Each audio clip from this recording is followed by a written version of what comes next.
Aleluia. Meus irmãos, recebam a paz do Senhor. Amém. Graças a Deus pela oportunidade que nos é dada de estarmos aqui mais uma vez nesta igreja, esta igreja amada, este povo especial. Eu quero dizer a vocês que eu tenho um carinho especial pela vida desta igreja, Igreja Livre em Cristo. É um relacionamento verdadeiro de amizade. Pastor Diego, Pastor Marcos, Deus abençoe a vida de vocês, tá bom? Das suas famílias, de todos os irmãos que estão aqui, que Deus abençoe vocês, tá bom? Eu trago a vocês uma saudação da minha esposa, missionária Ana Paula, está ministrando a palavra na cidade onde residimos, mas ela me mandou direcionar a vocês um abraço e uma saudação de paz, tá bom? Meus irmãos, eu quero usar o meu tempo aqui para falar da palavra de Deus e eu quero convidar vocês a pegar a sua Bíblia. Se você não tem a sua Bíblia e for ligar o seu smartphone, faça isto. Evangelho de Jesus Cristo, segundo escreveu Marcos, capítulo 16, versículo de número 15.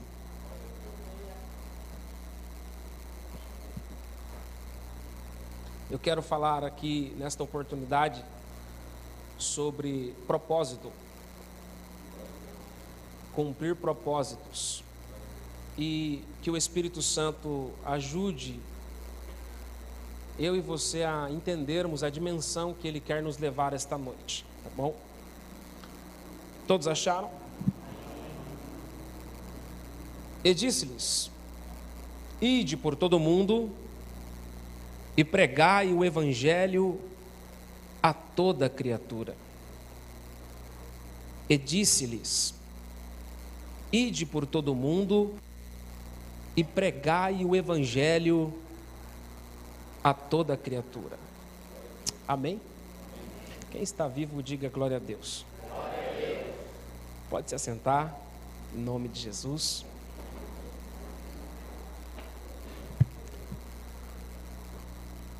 Queridos, eu quero chamar a sua atenção. Alguns minutos eu vou falar aqui do texto bíblico. Eu não vou me delongar muito. Quem já me ouviu pregar aqui sabe que eu gosto muito de falar, né, Pastor Diego?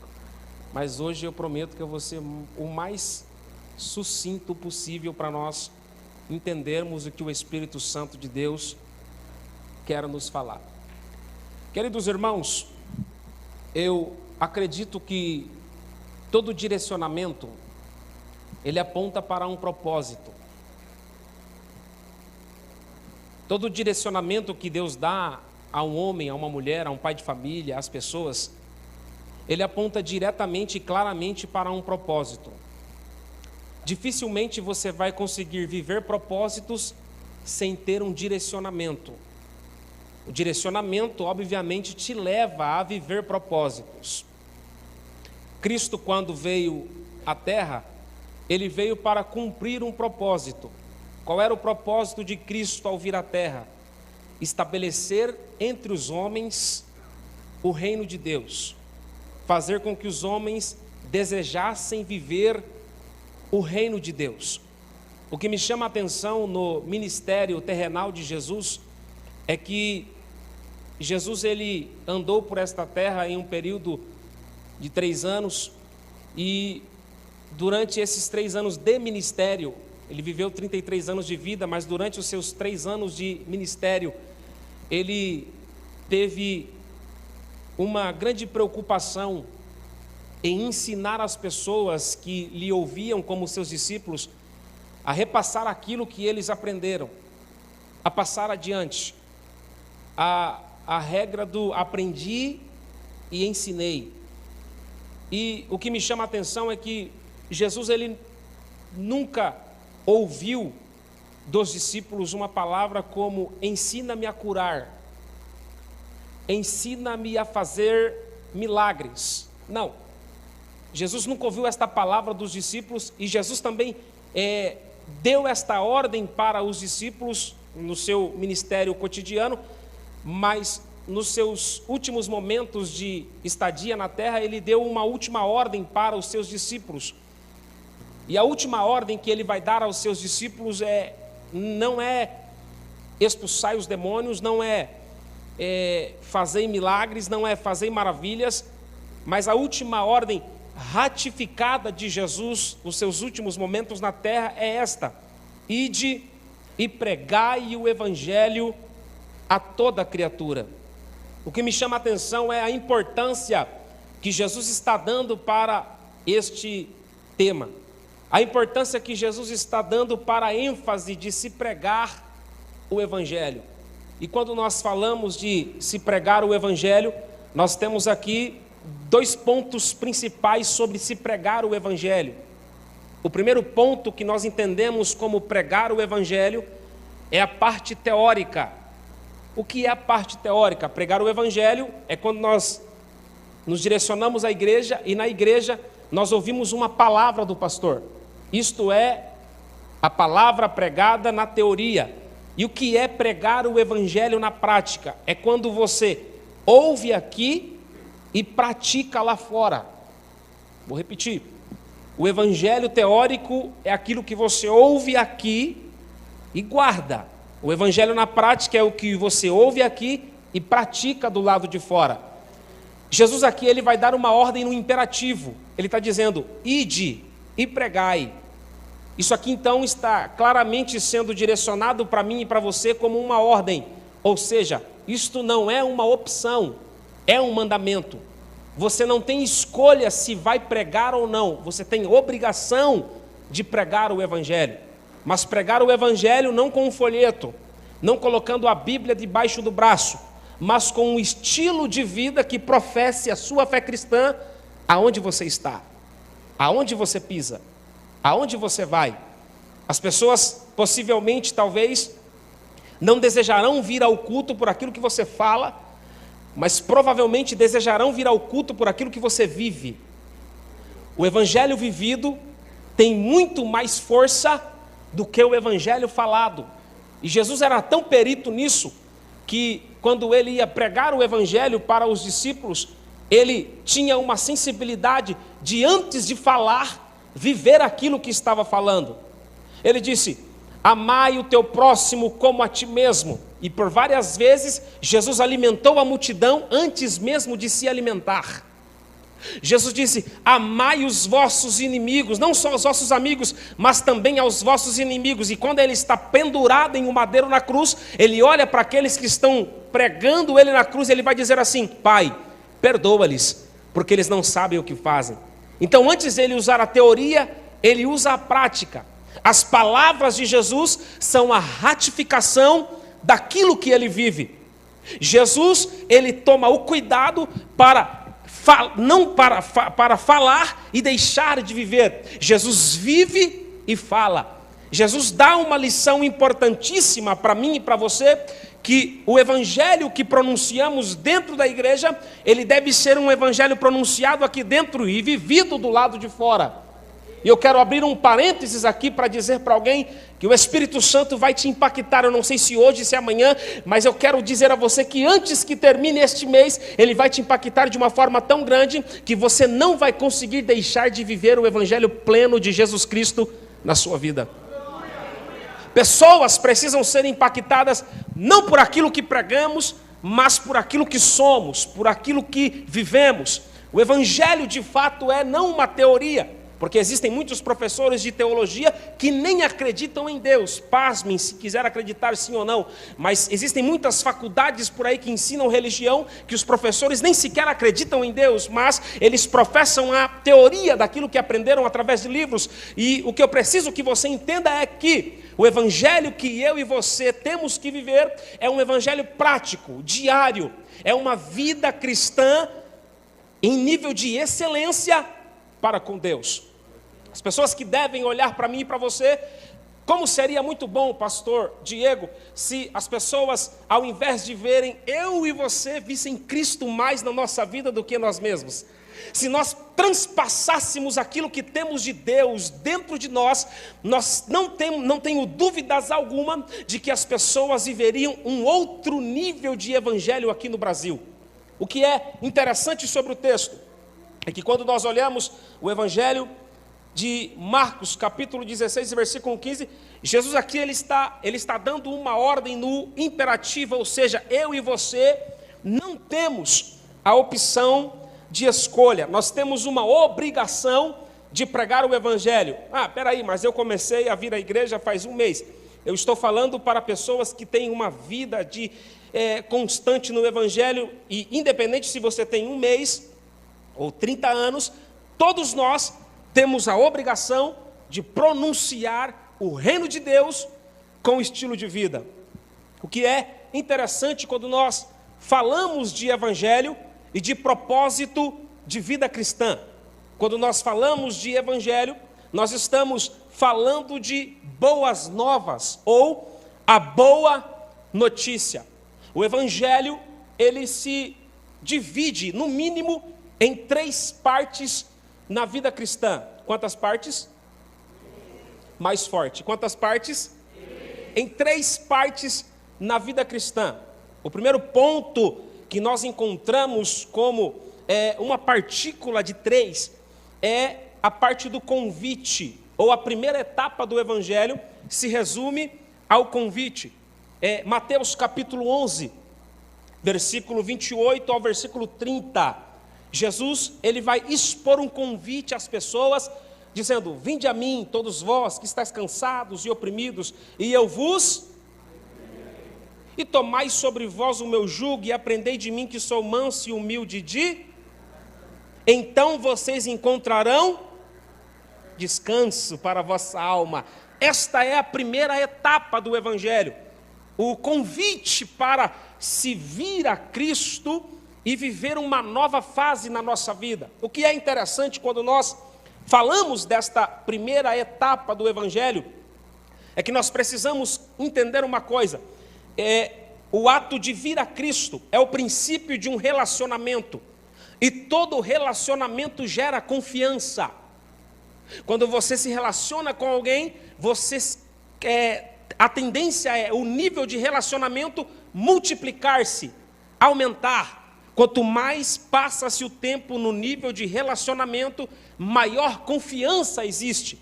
Quando Jesus diz: vinde a mim, todos vós que estáis cansados e sobrecarregados, e eu vos aliviarei, e aprendei de mim, que sou manso e humilde de coração, então vocês encontrarão descanso. O texto é bastante claro. Ele está falando de um nível de relacionamento, ou seja, quando você vem a Cristo e se relaciona com Ele, você tende-se a confiar tanto nele, que todos os seus problemas tornam-se em um período de descanso, porque você sabe que o nosso Deus é o Deus do impossível e tem o poder para fazer o impossível na minha e na sua vida.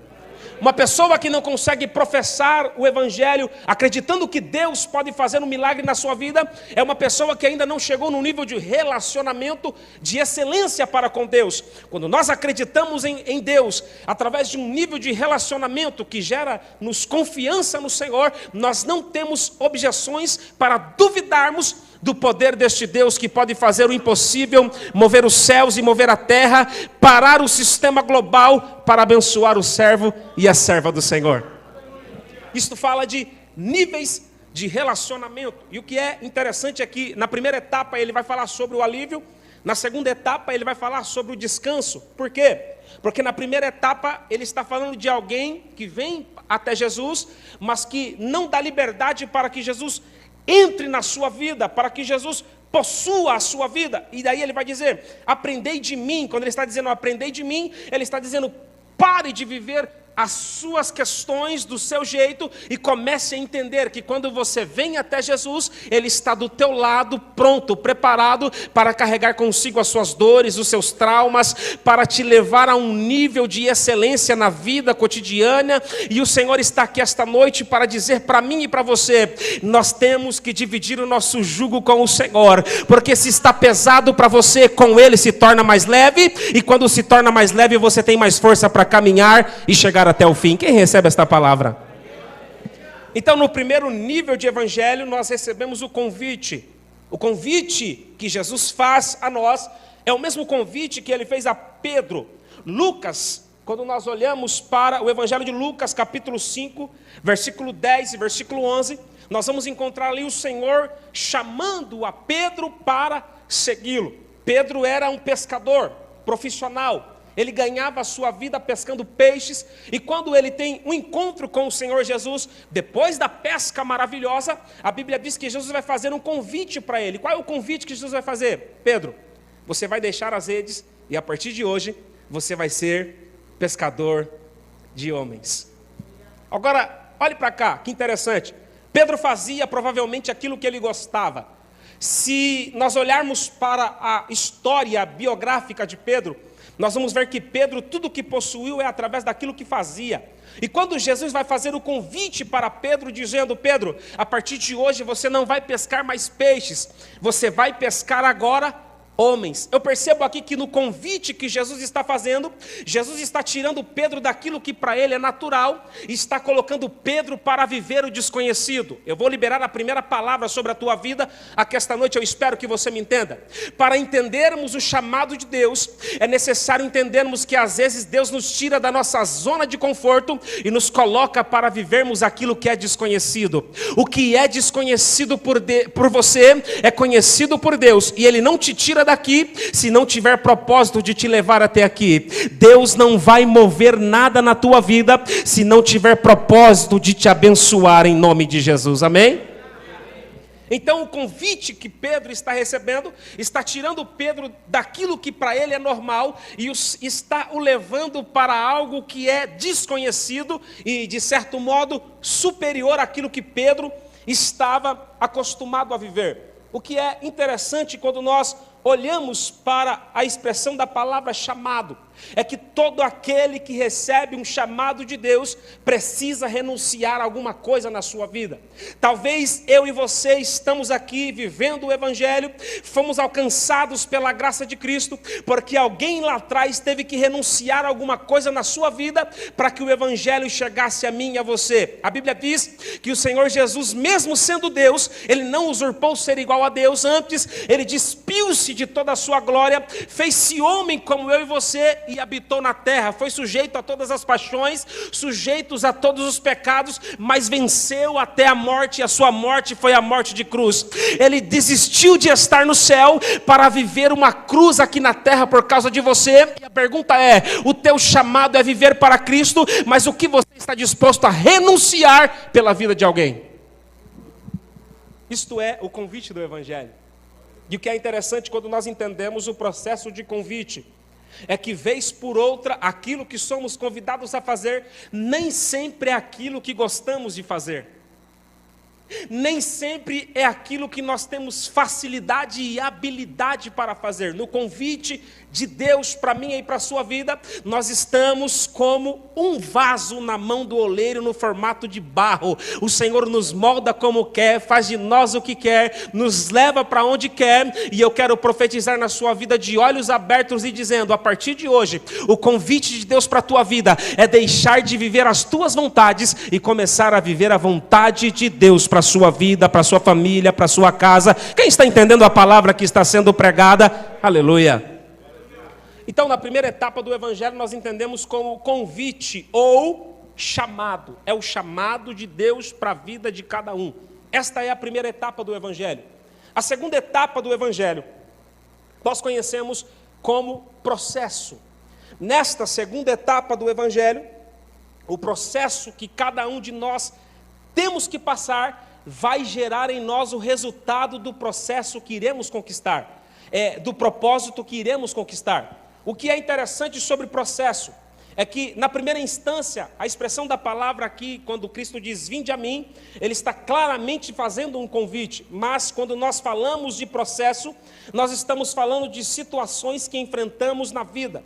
Quando nós falamos de processo, Lucas capítulo 9, versículo 23, é um dos processos relacionados àquilo que Deus nos chamou para cumprir. Lucas capítulo 9, versículo 23, diz assim: aquele que quiser vir após mim, negue-se a si mesmo, tome a cada dia a sua cruz, e então... Quem está aí? Tome a cada dia a sua cruz, e então... Veja que isso aqui está falando de processo, e o processo nem sempre é saboroso, o processo nem sempre é gostoso. Alguém aqui é dono do seu próprio negócio, dono da sua empresa? Tem alguém? Os primeiros meses, quando você abre uma empresa, o processo é fácil? Não, é um processo doloroso. Às vezes você tem muito mais investimento do que ganhos, não é assim? O recurso que você tem, que você investe em uma empresa, para que lá na frente você conquiste o seu propósito, o processo é mais ou menos assim. Quando nós falamos de processo da vida cristã, nós estamos falando de enfrentar aquilo que talvez para mim e para você seja doloroso, aquilo que talvez para mim e para você seja penoso, aquilo que talvez para mim e para você não traga aparentemente recursos, não traga aparentemente bens, mas é o processo que nos leva a viver o nosso propósito. Ninguém vai viver o seu propósito sem passar pelo processo. Então, no meio do processo, entenda que Deus tem um propósito. Vou repetir, para ver se você entende, dá um glória a Deus, porque eu sou assembleano e gosto de glória a Deus. No meio do processo, você entende o propósito, e você não vai chegar no seu propósito sem passar pelo seu processo. Amém? Até aqui está claro? Amém? Vamos continuar. Quando nós falamos de processo, nós estamos falando daquilo que nós temos que aceitar da parte de Deus para nós. Ninguém aqui gosta de receber uma palavra negativa, não é assim? Mas como é que você educa uma criança? Ensinando para ela a diferença do sim e do não. Quando você educa uma criança, você sabe. Tem pais que nem precisa falar. Apenas com um olhar a criança entende o que é não.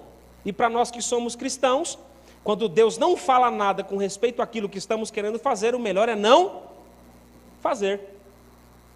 Porque no processo nós temos que passar pela fase do amadurecimento. O amadurecimento não tem a ver com tempo de vida ou com tempo de história. Amadurecimento tem a ver com relacionamento. Quanto mais você se relaciona, mais você amadurece. O amadurecimento é o que te faz crescer, e crescendo faz você ter uma visão do propósito de Deus para a sua vida. Entendendo aquilo que é processo na minha e na sua vida, nós temos que entender que o processo, até mesmo o processo que Cristo passou, quando ele estava no monte, lá no jardim do Getsêmani, Lucas capítulo 22, versículo 42, ele orou ao Pai dizendo: Pai, se possível for, passa de mim este cálice. Ele estava passando por um processo dolorido para cumprir o seu propósito. Mas às vezes eu e você passamos por processos não de níveis tão elevados como o de Cristo, mas que nós gostaríamos de não viver para chegar em um propósito, não é assim? Mas eu vou dizer uma coisa para você: se você quiser dar um glória amém, se você não quiser também, problema seu. Quanto maior for o nível do processo, maior será o gozo na tua vida para o propósito, amém? Aleluia, glória a Deus. Então, quando nós entendemos o processo que nós temos que passar para chegar ao propósito de Deus, nós entendemos os fundamentos para se viver o propósito do Senhor. Propósito aqui está falando de uma convicção. Quem passou por um processo sabe qual é o seu propósito. Propósito é uma palavra ligada diretamente a destino. O propósito de vida está ligado diretamente ao destino. Você trabalha, passa pelo seu processo para conquistar o seu propósito. O que é interessante é que quando nós falamos de propósito, eu quero falar aqui sobre o propósito universal da Igreja de Cristo. O propósito universal da Igreja de Cristo é repassar aquilo que recebemos de Deus, repassar aquilo que aprendemos de Deus. O que é interessante quando falamos de viver o propósito de Deus, é que quando nós olhamos para a palavra do Senhor, nós temos uma breve compreensão que, em primeira instância, o propósito de Deus foi criar você para ser a diferença no meio de pessoas iguais.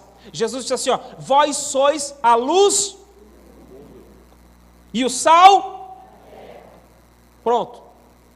Jesus disse, vós sois a luz do mundo. Eu venho de uma época em que as pessoas, os meus pastores, de anos atrás, nos proibiam de fazermos amizades com pessoas do mundo. E isso para mim era a coisa mais comum do mundo. Lá na escola eu só era amigo de quem era crente. Eu não se envolvia com quem não era cristão. Só que quando eu amadureci, o meu pensamento chegou a entender que não tem como eu ser a luz do mundo sem estar envolvido com as pessoas do mundo. E o que nós precisamos entender é que o propósito de Deus é te fazer brilhar no meio das trevas. É colocar você como referência de santidade no meio de pecadores. É colocar você como referência de propósito divino no meio de pessoas que vivem propósitos diabólicos. E deixe eu liberar uma palavra de Deus sobre a tua vida. O propósito de Deus se cumpre na minha e na sua vida, para que através de mim e de você, as pessoas possam entender e ser clareadas pela luz do Evangelho de Jesus Cristo.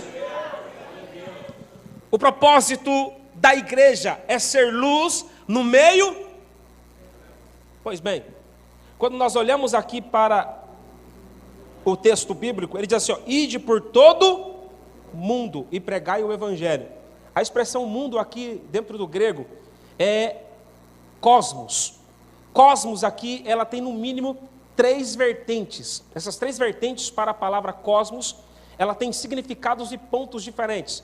O primeiro significado para a palavra cosmos dentro do grego é território geográfico, aonde nós colocamos a planta dos nossos pés. A segunda definição para a palavra cosmos aqui dentro do grego é pessoas. Por exemplo, João capítulo 3, versículo 16, quem lembra? Porque Deus amou o mundo, não está falando de território geográfico, mas está falando de pessoas. A terceira definição para a palavra cosmos aqui é sistema mundano. Primeira epístola de João, capítulo 2, versículo 15, diz assim, não ameis o e nem o que no mundo. Está falando de sistema mundano. Não amar o sistema mundano, mas amar as pessoas que estão no mundo. E eu vou liberar uma palavra de Deus para você entender o propósito de Deus para a sua vida. Lá vai. Primeiro, cosmos fala de território geográfico. Aonde você colocar a planta dos teus pés, o Senhor te dará por herança. Esta é a promessa divina. Não existe resistência neste mundo que resista àqueles que servem a Deus. Eu vou profetizar. Quem está pronto para receber? Você vai prosperar aonde Deus te plantou. Aonde ninguém conseguiu produzir alguma coisa, você vai produzir. Porque Deus é fiel na tua vida e te deu a capacitação para dominar qualquer território onde você estiver, amém? Segundo, pessoas, ninguém vai conseguir chegar do teu lado sem sentir o amor excelente de Jesus. Todas as pessoas que chegarem do teu lado vão provar do amor de Cristo através da tua vida. Alguém vai querer te fazer o mal, mas vai receber o bem, e recebendo o bem vai sentir o amor de Deus sobre a sua vida. Alguém vai te criticar, vai te perseguir, vai querer te derrubar, mas em vez de você ir e rebater e brigar e postar no Facebook uma resposta, você vai até a esta pessoa e vai fazer uma oração, vai pedir para que Deus o abençoe, vai estender a sua mão na hora da necessidade, e as pessoas serão alcançadas pelo amor do nosso Senhor Jesus Cristo.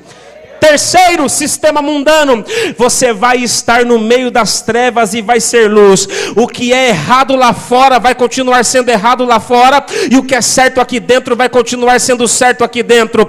A igreja não nasceu para ser influenciada, mas a igreja foi instituída para ser influenciadora. Não é porque lá no mundo fazem sexo antes do casamento que aqui vai ser assim, não. Aqui nós vivemos em santidade. O sistema mundano não nos domina. A sociedade não vai conseguir quebrar o sistema familiar tradicional que vivemos. Nós vivemos em uma geração onde a família estão querendo destruir o conceito de família dentro da igreja, mas não vão conseguir, porque a igreja é influenciadora e não é influenciável. Glória!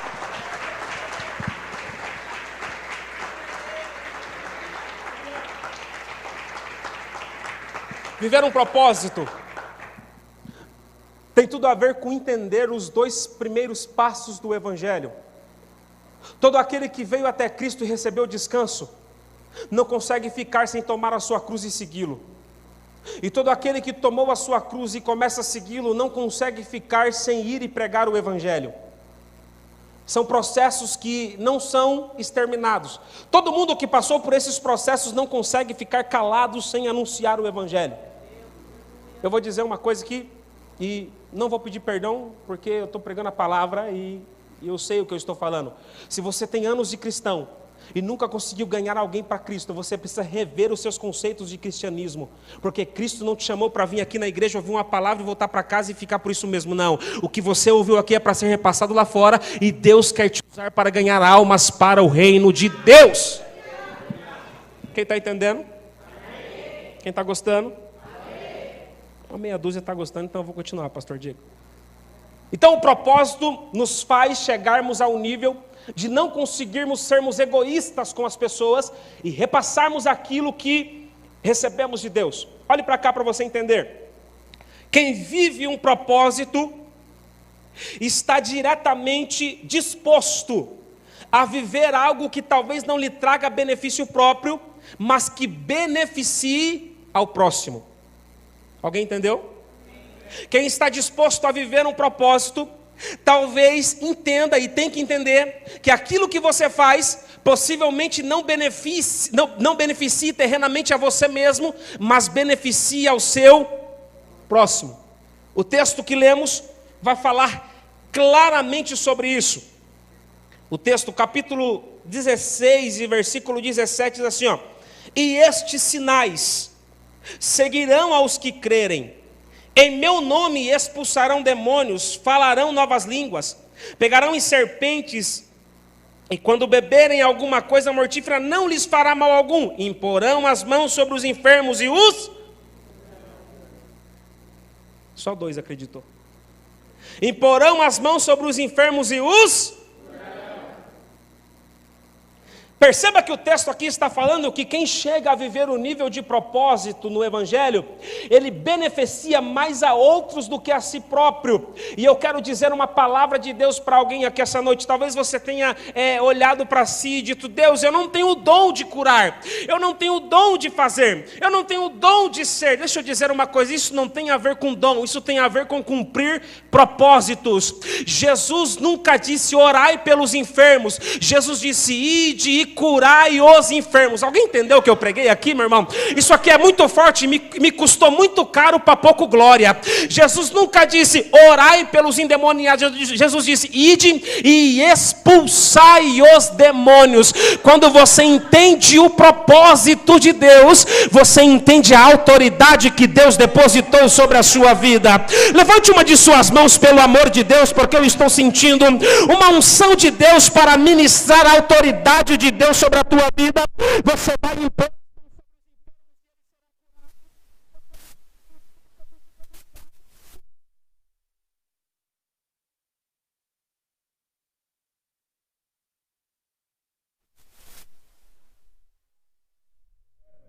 Quem está aí?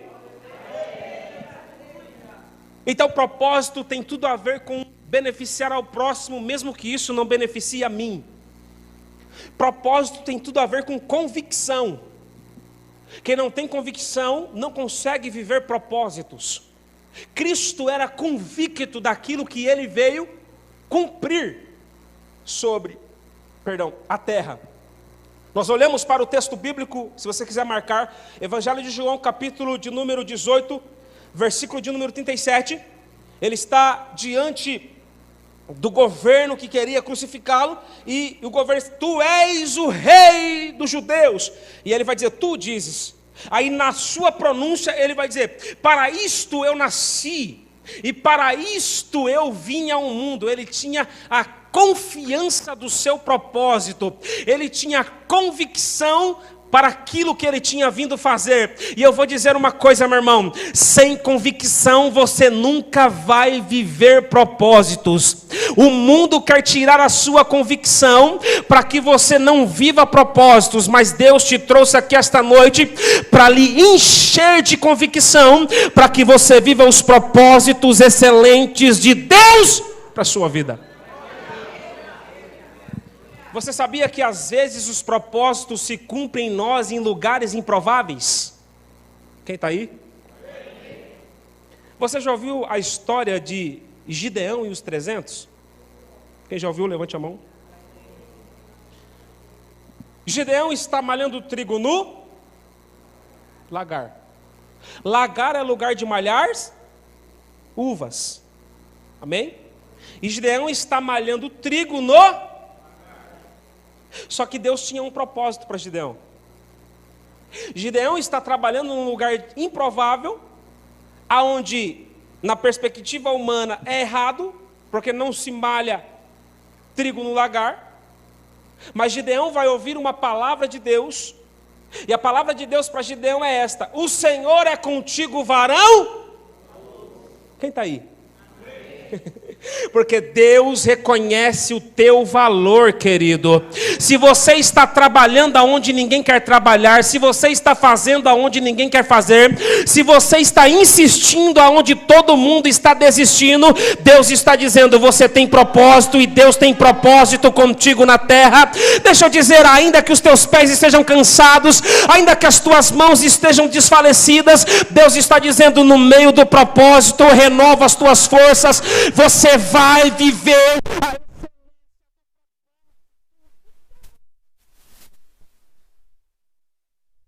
Diga amém. Então, o propósito nos leva muitas vezes a estar no lugar de improváveis.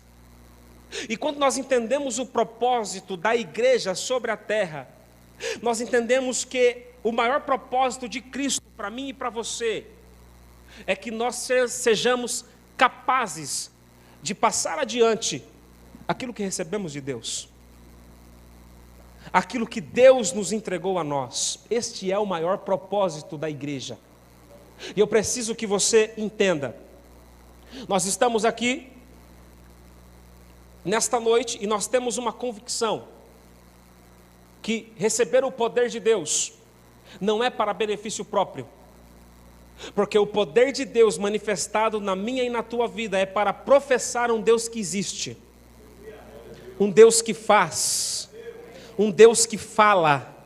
Não é um Deus de gesso que tem perna, mas não anda, ouvido, mas não ouve, olho, mas não vê, que tem boca, mas não fala, mas é um Deus verdadeiro que prova o seu amor e o seu poder na vida dos seus justos sobre a terra. Viver o evangelho pleno de Cristo Jesus e entender o seu propósito é aceitar que talvez eu não tenha tudo o que eu quero, mas eu vou viver tudo o que Ele quer para a minha vida.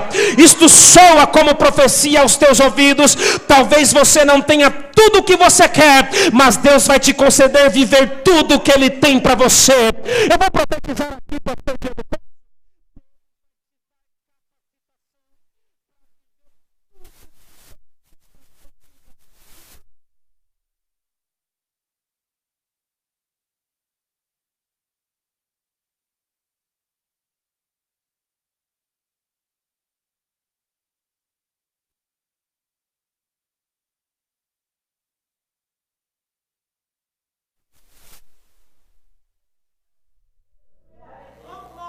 Posso parar?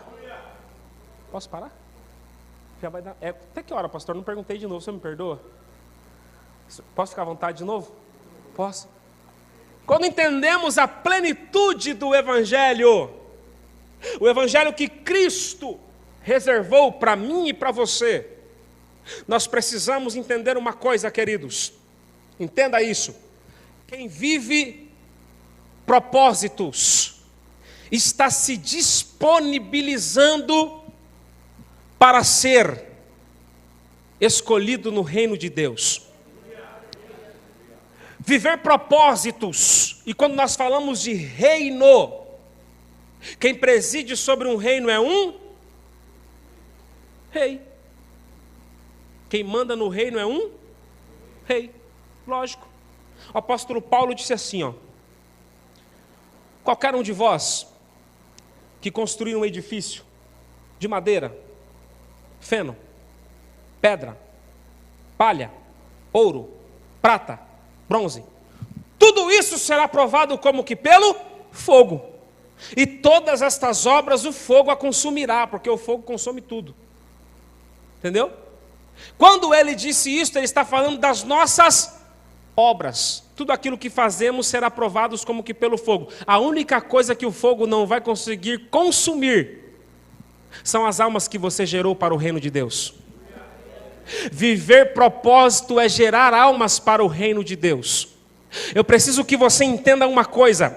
Quando nós falamos diretamente de viver propósitos de Deus, nós temos que entender que não há maior propósito de Deus na minha e na tua vida do que gerarmos filhos e filhas espirituais para Deus.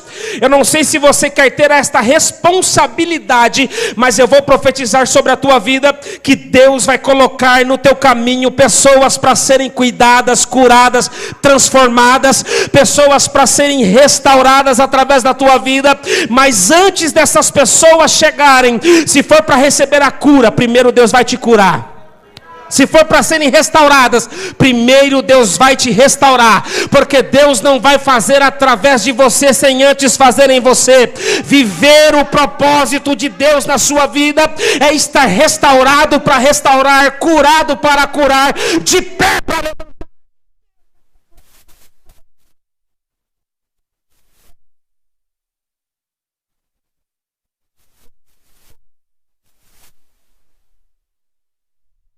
Quem me entende, diga amém. Amém. Eu vou concluir a minha fala dizendo a vocês que aceitar propósitos inclui aceitar responsabilidades. Quando você começa a trabalhar numa empresa, você tem a sua remuneração financeira, mas para que você tenha isto 100% no final do seu mês, você tem que cumprir com as suas obrigações. Sim ou não? Entendendo isto, eu posso dizer a você que viver o propósito de Deus requer de mim e de você uma responsabilidade, para que no dia que estivermos diante do trono de Deus, recebamos a nossa coroa e não nos falte nenhuma pedra. Vou falar uma coisa aqui, quando eu voltar para pregar eu explico. Nem todo mundo que vai ser salvo vai reinar com Cristo.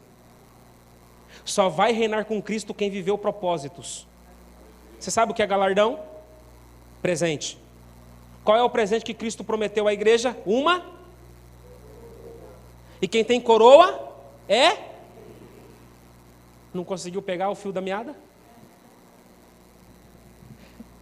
Nem todos que serão salvos reinarão com Cristo, mas aqueles que vivem propósitos receberão a sua coroa e serão, junto com Cristo, dominadores de todo este ambiente.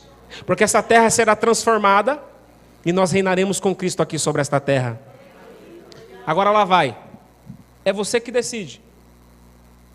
Se você quer viver propósitos ou quer viver uma vida de mesmice.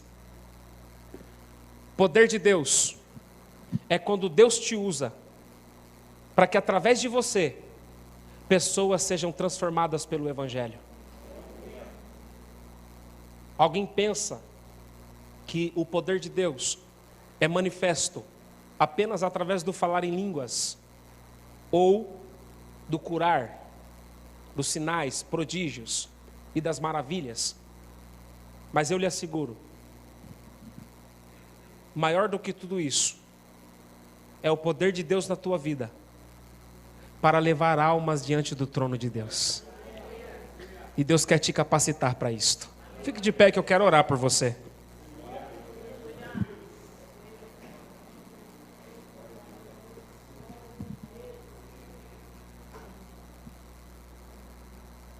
A questão é, quando nos disponibilizamos para viver propósitos, temos que ter a consciência de que o propósito que Deus tem na vida de cada um de nós é beneficiar ao próximo. Como Cristo viveu, nós temos que viver. Como Cristo fez, nós temos que fazer. O apóstolo Paulo disse: sede meus imitadores, assim como eu sou imitador de... Eu vou concluir a minha fala dizendo que Deus quer te usar com poder e unção, para que através de você, pessoas sejam transformadas pelo Evangelho, pessoas sejam curadas pelo poder do Evangelho. Isto não fala somente de cura física, mas também de ferimentos espirituais. Pessoas que têm traumas desde a sua infância, pessoas que não conseguem perdoar pai, não falam com mãe, pessoas que vivem em contenda dentro da casa. O Senhor quer te usar para ser um restaurador para a sua geração. Este é o propósito de Deus para a sua vida. E o propósito de Deus para a sua vida vai se cumprir, porque você está ligado ao propósito de Deus. Vamos orar? Eu vou orar, mas eu quero convidar você para vir à frente. E nesta oração, eu vou convidar para vir à frente somente aqueles que entendem que o propósito de Deus tem que ser vivido completo. Não existe essa de viver meio propósito. Ou você vive o propósito inteiro ou você não vive nada. Deus quer que você viva o propósito dele inteiro na sua vida. E este propósito inteiro de Deus tem a ver com vitórias, mas também tem a ver com lutas. Tem a ver com conquistas, mas também tem a ver com percas. O propósito de Deus na tua vida tem o processo do crescimento, e no meio do crescimento gera dores. Só que quando você cresce, você supera os seus traumas, você vence as suas dificuldades, você vence a si mesmo e chega a lugares que na sua concepção seria impossível, por causa do propósito de Deus. Nós estamos caminhando para o final do ano, e por onde eu tenho passado, pastor, eu tenho me incomodado com isso, que a gente precisa viver o propósito completo de Deus. Eu quero dizer para você, pelo menos antes de acabar esse ano, o que você acha de ganhar uma alma para Jesus? Uma alminha, uma. É difícil? Sim ou não?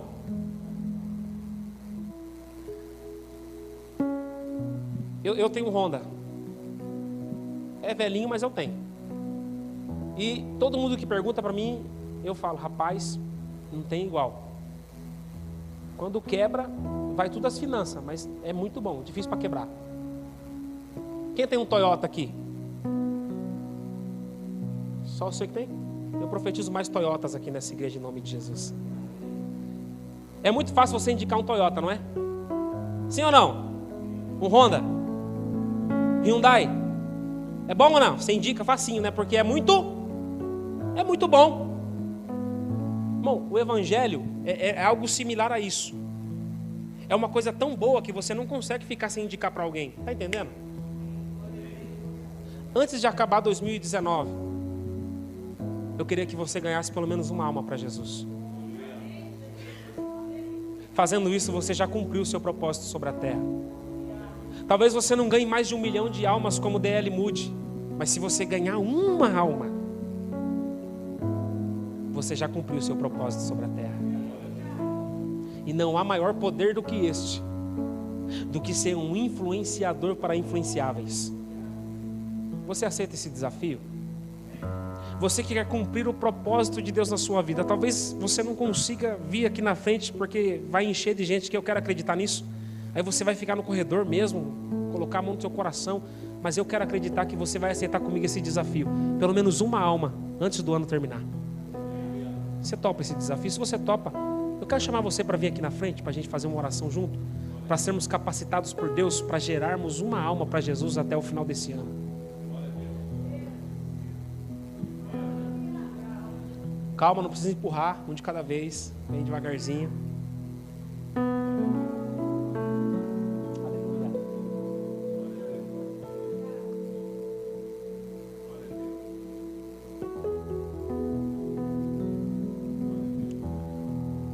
Cumprir propósitos tem tudo a ver com gerar pessoas.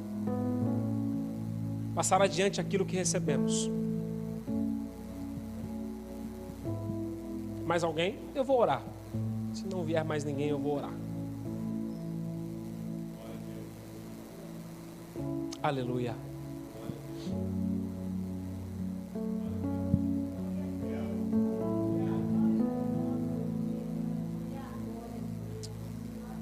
Eu vou ler mais um texto.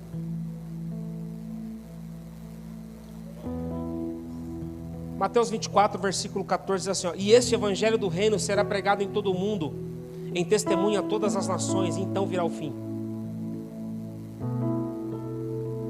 É tipo assim, ele disse, haverão terremotos, isso é o princípio das dores. Haverão guerras e rumores de guerras, mas isto é o princípio das dores. Aí diz assim, ó, e este evangelho será pregado em testemunha a todas as nações do mundo, então virá o...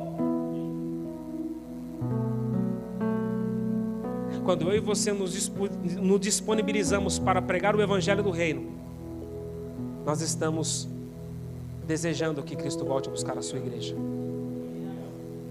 Nós vamos orar. E o Espírito Santo, que é o capacitador de todos nós, vai te dar autoridade, capacitação, intrepidez. Mas eu não sei falar direito, não tem problema. Se você abrir a sua boca, Deus vai te usar. A sua responsabilidade é ler a Bíblia.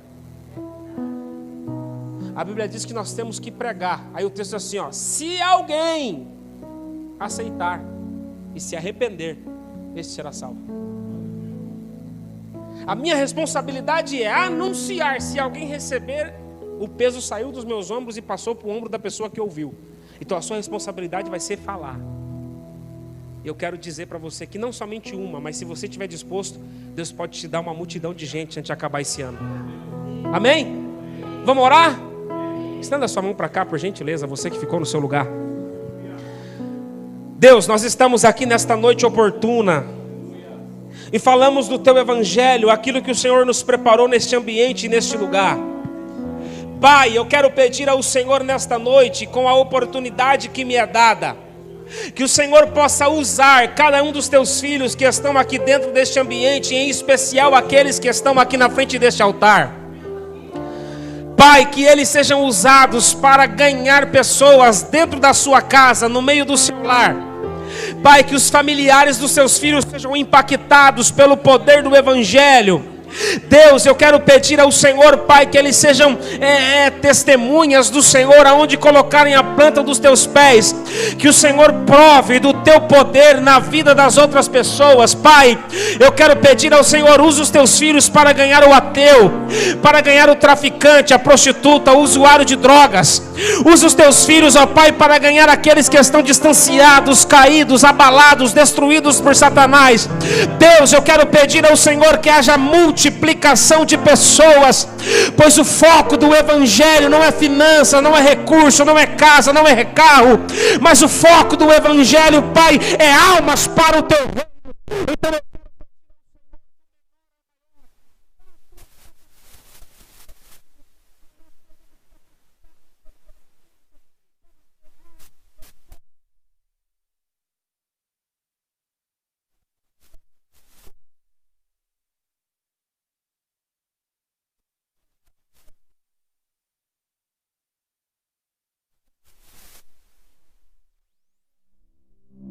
em nome de Jesus. Amém.